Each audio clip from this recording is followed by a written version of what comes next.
Hello, this is Yona from Field Teen Center, here today to finish up my series of YA novel recommendations inspired by Pokemon types. And we're finishing up with our last 6 types. In my humble opinion, these are some of the best YA novels that are out right now, and I think there's something here for everyone, so I hope that you'll feel inspired to check out some of these books, especially the ones that I've picked to represent your favorite Pokemon types. Picking up right where we left off with video number 2, we're going to start with the ghost type. I've got a lot of favorite ghost stories, so this one was really hard to pick, but I decided to go with The Taking of Jake Livingston by Ryan Douglas. This one feels kind of like Get Out meets The Sixth Sense, because Jake Livingston can see ghosts, which he keeps secret because it's weird, and for the most part it doesn't really affect his life or bother him because the ghosts are harmless until they're not.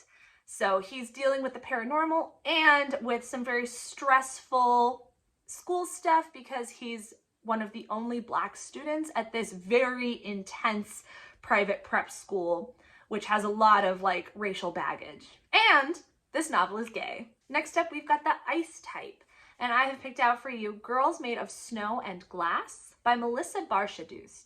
This one is perfect for anyone who likes dark reimaginings of fairy tales. It's about 2 different princesses in stressful situations with lots of court politics, and the story alternates between the 2 of them until they finally meet. And guess what? This one's gay too! So when they meet, it's gonna be so juicy and spicy.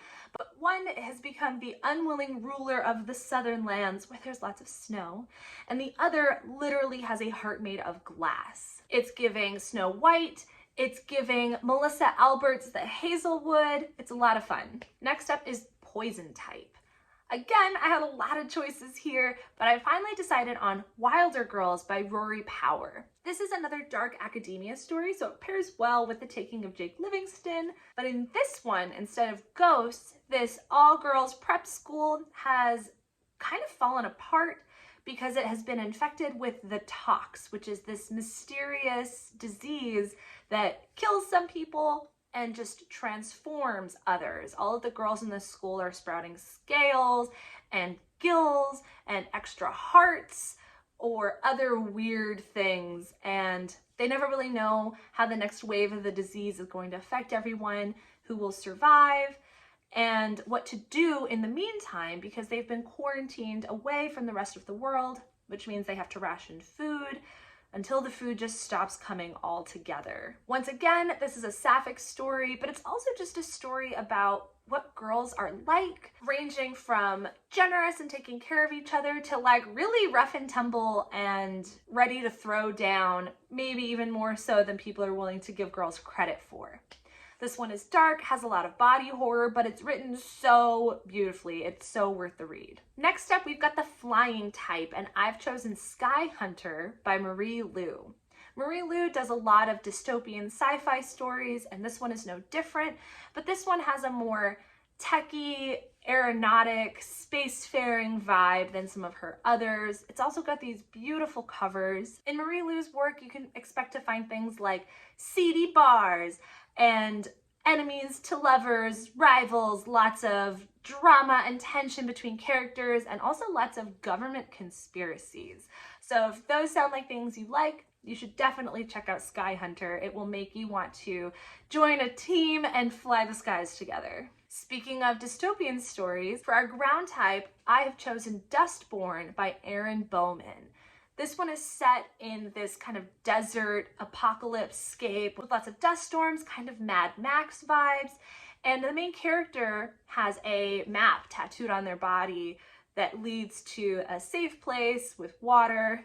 But of course, lots of people would kill to be the first people to get there and take these resources. Last but not least, for our rock type, I wanted to do something a little bit different, especially to differentiate it from the ground type, and I actually have a manga recommendation. Land of the Lustrous is a manga and an anime that feels like kind of a mix of My Hero Academia and maybe Sailor Moon or Steven Universe, because each of the main characters is a warrior. They're sort of pretty soldiers, but they're made of gemstones, and the reason they have to fight is because these alien invaders want to kill them to break apart their bodies to use as jewelry because they're literally made of gemstones. So there's a lot of like intense stuff happening in the background. But our main character is a very typical shoujo protagonist. She's this earnest girl who doesn't really know her place in the world yet and kind of messes everything up, but is trying really hard. So she's learning about each of the other gemstone characters and what their skills are, and trying to see if it might be something that would make sense for her. The art style is very delicate and elegant, and there's a wide, fun cast of characters to get to know. I hope you've enjoyed these book recommendations, and I'm so curious to know which of these are you most interested in trying out. So if you wanted to say hi and let us know what your favorite book or favorite Pokemon is, or get some more book recommendations, definitely get in touch with us.